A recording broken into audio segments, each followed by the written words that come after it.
your girl here, Jaden. Thank you once again for tuning into my YouTube channel. I am so grateful for the love that I'm getting, guys. It's so overwhelming. Today I want us to talk about something slightly different from my niche, which I believe most people know by now. That is mental health awareness and education. You can call this an inspiration, yes. So yes, I got an inspiration while I was busy minding my own business, and then I thought, you know what, come and talk about it on your channel. Today is the 25th of November 2019, exactly 1 month to Christmas. Am I the only one feeling the pressure already? A friend of mine sent me a text and said she was at the shopping mall yesterday because she didn't want to wait until last minute. She wants to start shopping. She has a lot of things to buy. She has a lot of things to get out of the way. And I was like, there we go again. So that partly inspired this message. I want us to talk about the pressure we feel during festive periods, the pressure we put on ourselves, the pressure we allow people to put on us. I want us to talk about how we spend. Yes. Slightly controversial. You'll be wondering, what is Uche talking about? Yes, it's all wrapped in together. It's all connected. When we spend, we dip. And then it begins to affect our joy, it begins to affect our happiness, it begins to affect our mental state, it begins to affect our, mental well-being. Before you know it, people go into depression because we've made wrong choices and we are dealing with the consequences. So every decision we take has a corresponding consequence. So I want this video to talk about the lifestyles. I want this video to talk about things that we consciously and unconsciously do that impact on our well-being, especially our mental health, and sometimes even our physical health.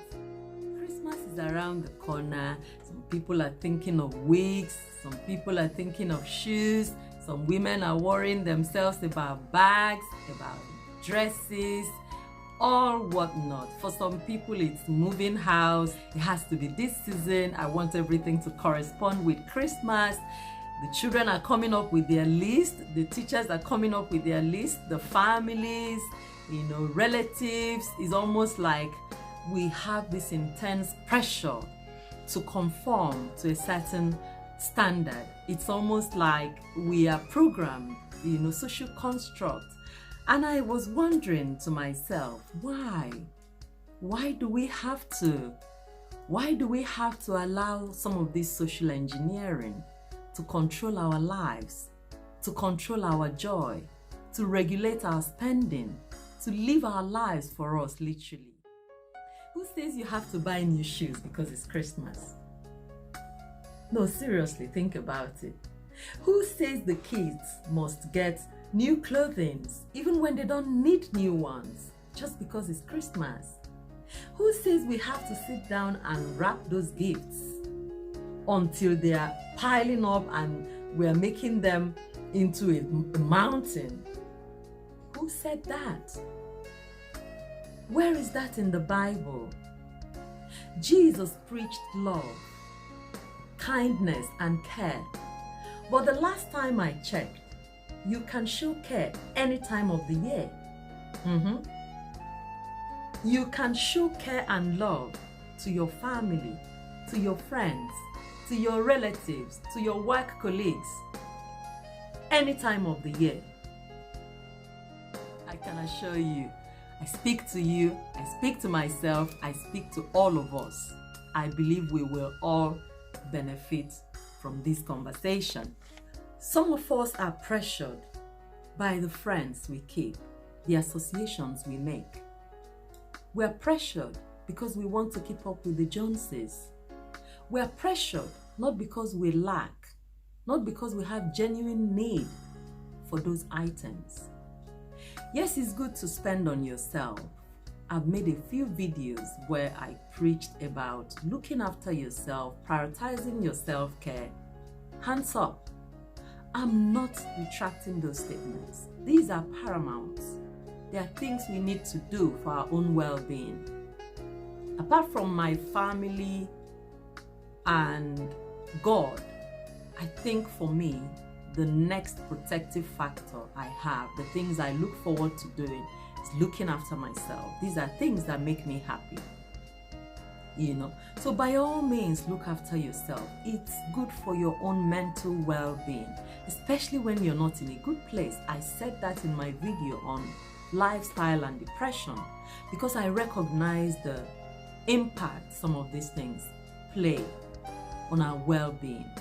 But it's not the same as saying you have to create problems for yourself because you want to meet up to someone's standard of living, because you want to be like every other woman out there, because you want to outshine others, because you feel like you have the pressure to impress. You get carried away. We get carried away by the smoke screen, make believe, acting. Some of these things are not real. We come back home, we spend, we work, we spend more, we work even more, until some of us begin to spend the money we don't have. Credit card.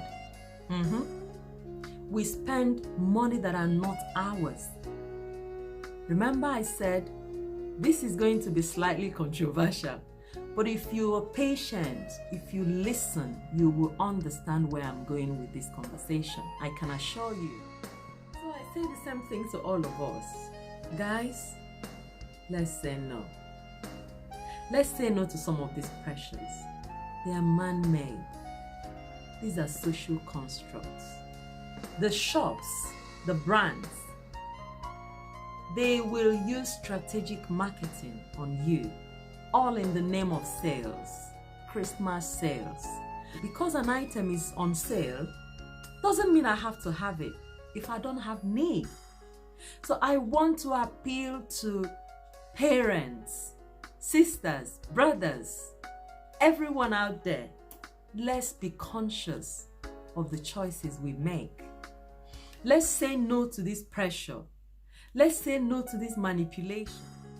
If you're triggered by this message, I can only apologize in advance. But like I said, it's coming from a place of love, trust me. And it's something I've had, I've experienced personally before I got to the point where I say, you know what, no. So I want us to be smarter with our decisions, with our money. I want us to see money beyond that medium of exchange. So some of us have reduced money to just what we use to buy things, go into the shop, spend them as we want. And it's like a vicious circle. The more we get, the more we spend. The more we work, the more we get money, the more we spend.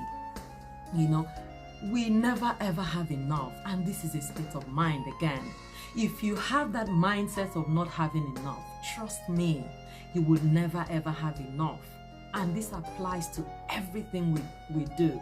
This applies to the items we think we need. This applies to our lifestyles generally. So it's about beginning to change that mindset, seeing money much more than how we identify, how we associate. Those conditioning we grew up to know, those lifestyles we've lived up until now, let's begin to make those conscious and unconscious changes. Now, I have a few tips.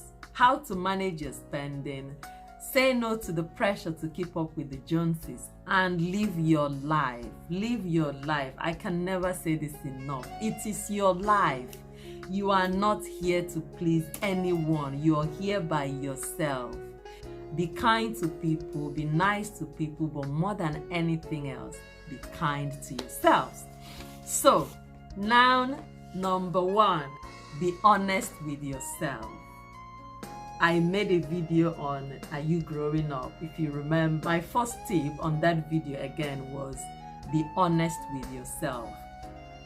I can never say this enough again. Honesty is key. And my dad used to say years ago, if you succeed in telling yourself lies, if you succeed in deceiving yourself, you're actually ill. Be honest with yourself. And this also goes to taking responsibility. What I mean by being honest with yourself, tell yourself you don't need these items. Yes, they are doing sales. Yes, my friend has this. Yes, this work colleague has that.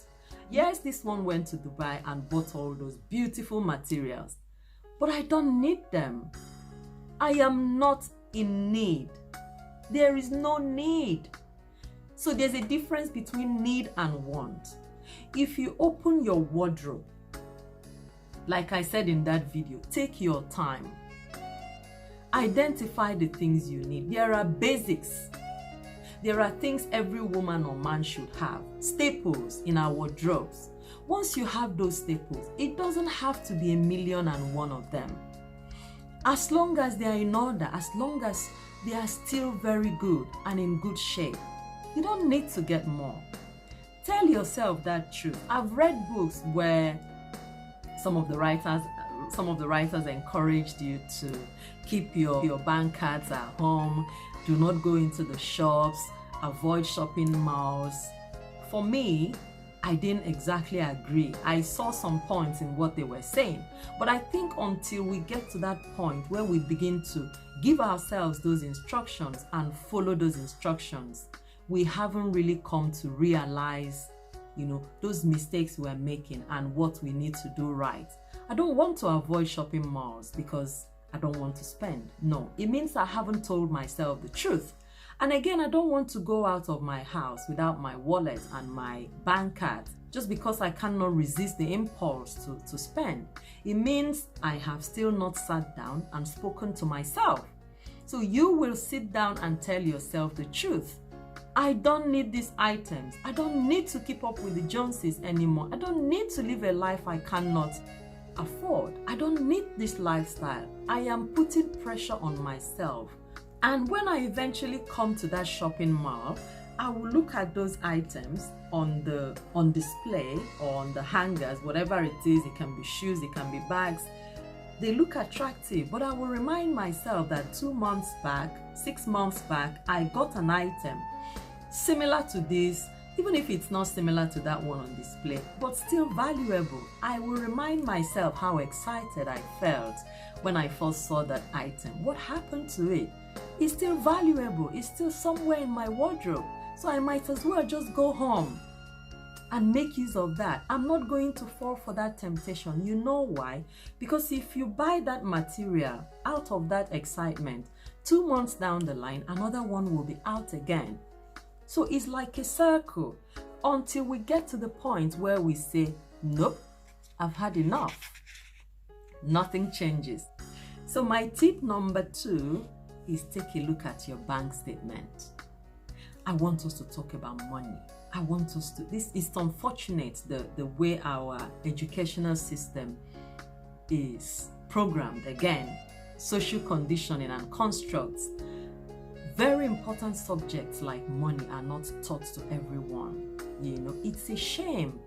Some of us grew up not knowing much about money, and then we suddenly grow into adults and we're making financial decisions without having that much information. So it's almost like you find out yourself or you have no clue, and then we take life-changing decisions around money, with the exception of those who go into the university to study things like accounting, finance, banking and finance and all that. And even at that, the way it is tailored, you don't have that understanding of your everyday money making decisions, So we need to sit down and look at your bank statements, see where your money is going, look at what you're doing, look at how you're doing those things, So as parents, I think it's also very important that we take our time to speak to our young ones about money. Families, partners, let's not see money as this big elephant in the room. It is actually, but let's begin to demystify it. Talk about money, understand the mistakes we make about money and why we stay where we are. The third point, which is again a bit controversial, is to open your wardrobe. Some of us have lots and lots and lots of stuff. We keep them in our wardrobe 1 year, 2 years, 3 years, 4 years. We haven't touched them, but we keep buying. Take your time and open your wardrobe. Not to be hard on yourself, not to feel bad. No, you haven't done anything wrong. Remember, we're learning, we're growing. So the aim is to appreciate the things you have. Take your time and admire your stuff. Take your time and remind yourself of the excitement you felt when you first fell in love with those materials. Remind yourself the scenario, the day you got your beautiful pair of shoes. How you felt the day you saw this shoe online, the day you called the shop and requested for a hold on that item. Remind yourself that those items can still serve you. Nothing is wrong with them. Take stock. Appreciate what you have. Look at your pictures when you wore those items. If they are still in order, no one says you can't use them again. Again, back to the social engineering. Who says you can't recycle your clothes? Who says you can't use it twice or 3 times? It's about you. Do not keep up with the Joneses. There is no law that says you cannot use your items 1, 2, 3, 4 times. Even for the same occasion, I've done it myself. As long as they are clean and tidy. So take your time and see what you have. Put a smile on your face. Be more positive, not from a place of lack, not from a place of, I'm just trying to encourage myself not to buy more. No, that's not what I'm saying here. Take your time and appreciate what you have. You will be surprised. You remember that song, Count Your Blessings and Name Them. It will surprise you what God has done in your life. The same goes to items. Come into your living room, look around. Appreciate what you have. Go into your kitchen, look at your utensils. Go into your children's room, appreciate what they have. Think about the memories you've created by those items, with those items. You will see that there is no need. There is clearly no need. So the next point is, do the same for your children. For some of you out there who are parents, do not feel under pressure. The fact that John has it doesn't mean that Brian has to have it. The fact that Brian has it doesn't mean that Joel has to have it. No, it's about need. If there is a need, yes, children grow, we all know. If they are growing out of what they have, fine. But don't come back and tell me, Mommy, I need that trainers because Calvin has it. I need that shoe because Margaret bought it for her daughter. No. So we also have to educate our children. If it's a need, by all means, but not because we want to keep up with the Joneses. We want to conform and impress. That's where I think we're getting it wrong. The next point is ignore trends. Say no to trends. Do not keep up with trends. They have very limited lifespan and shelf life. That is why people who follow trends tend to spend a lot of money, because there's always something new. Do not follow trends. Invest in timeless pieces. Invest in things that are much more valuable, rather than buying what everyone else out there has. Be different. Dare to be different. And this brings us to the next point, which is invest only in quality. Very, very important. When you spend your money on something that is of very good quality, they will stand the test of time. They are timeless. They are usually not all over the place. They are subtle, not too overpowering, but they will serve you. It is very, very important. That's why the rich invest in things that are more expensive, and you see them use it January, February, March, April, May. Whereas the people who follow trends are always spending, they are always buying, and these things, they don't last because they are not made with good products, good fabrics. So invest only in quality. It will last you and you can always use them. You can even pass some of them on to other people. Quality is usually more expensive, but it's better than quantity. It sets you apart and it serves you. Now, the next point is take care of what you have. When you buy a good products, when you buy quality items, take time and study the care. Study how to look after those materials. Some clothes need only to be dry cleaned. Some other materials need to be hand washed, whereas some other needs to be cleaned, brushed rather than washed. So you have to, when you buy a product, especially good ones, take your time and study. Always read the label and the care instructions. It will help you know how to look after those materials. Don't just lump things up and put them in the washing machine because you think it's a lot easier, because you think it's cheaper. Myself, I had done it. Remember, I said we learn from experience. When I buy any material, I will take my time, study the instruction, study how to look after them. Some of them need to be air dried, some of them need to be ironed from the reverse. So you have to take your time. Look after your clothes, look after your sofa. You can polish them, your carpet, your table, your chair. There are different ways of maintaining what we have. There are people who specialize as well. Your shoes, you can resole them as long as they are good ones. The next point is, guys, look after yourselves. When you see some people, they invest money in designer products, which is good. I'm not saying there's anything wrong in having designers if you can afford them. But you can tell they lack grooming. Their hairs are all over the place. Their skin is dry and thirsty. Some of them can't bother with makeup. The feet will not be pedicured. The nails are out of shape. They will tell you they can't spend 25 pounds or 20, as the case may be, to tidy up their nails. They will consider those ones wasteful. But the truth is, when you are not groomed, you reduce from your overall finish. I've talked about this on my video. Rather than spend a lot of money chasing trends, rather than spend a lot of money on designers, I would have a haircut for the men, clean shave. Women, it doesn't matter what you have on. I've talked about it before. It can be wig, it can be weave, whatever it is, but look tidy. Moisturize your skin. I shared some beauty secrets, some skincare secrets. If you haven't seen those videos, please run down and look at them. Run down and check out those videos. Pay more attention to grooming. Your teeth. After eating, we have to floss. At night, we have to brush. Yes, these are things we need to do to groom ourselves. So it's important. Grooming is more important than spending money on designers or spending money on trend. Once you groom yourself, pamper yourself, look after yourself, whatever you put on sits on nicely. That is the truth. So the next point, second to the last, again, is going to be slightly controversial. But again, be mindful, I am saying this from a point of love, not as a call out to anyone. We need to lose that weight. That's the truth.